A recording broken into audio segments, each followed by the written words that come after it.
Welcome to our channel. Today we how to reduce user errors with Slack step by step clearly. To reduce user errors with Slack, start by ensuring all team members receive adequate training. Introduce the basic features of Slack, including channels, direct messages, and file sharing. Conduct a training session focusing on best practices for communication. Encourage the use of relevant channels to minimize information overload. Set clear guidelines on naming conventions for channels and threads. Create a shared document that outlines these guidelines, making it accessible to everyone.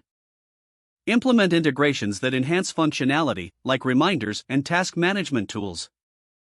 Establish a protocol for tagging team members in messages to ensure important communication is not overlooked. Encourage the use of threads for discussions to keep conversations organized. Regularly review channel activity to identify any confusion or miscommunication.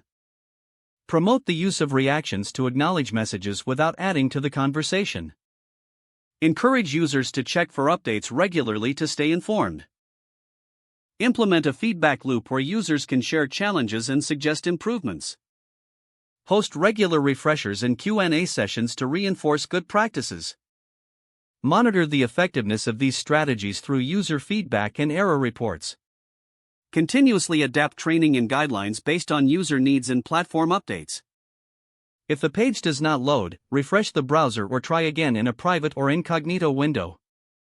Make sure you are using the correct email address, then retype it carefully to avoid small typos.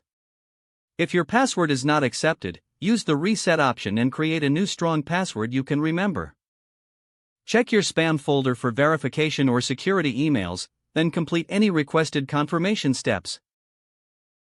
Enable two-factor authentication if available to improve account security and reduce unauthorized access risk.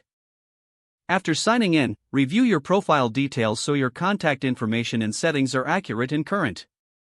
If you see an error message, note it down and try again after restarting your device and internet connection. Log out when you finish, especially on shared devices, to keep your account and payment information secure. If the page does not load, refresh the browser or try again in a private or incognito window. Make sure you are using the correct email address, then retype it carefully to avoid small typos. If your password is not accepted, use the reset option and create a new strong password you can remember. Check your spam folder for verification or security emails, then complete any requested confirmation steps. Don't forget to like this video and subscribe to our channel for more step-by-step tech guides.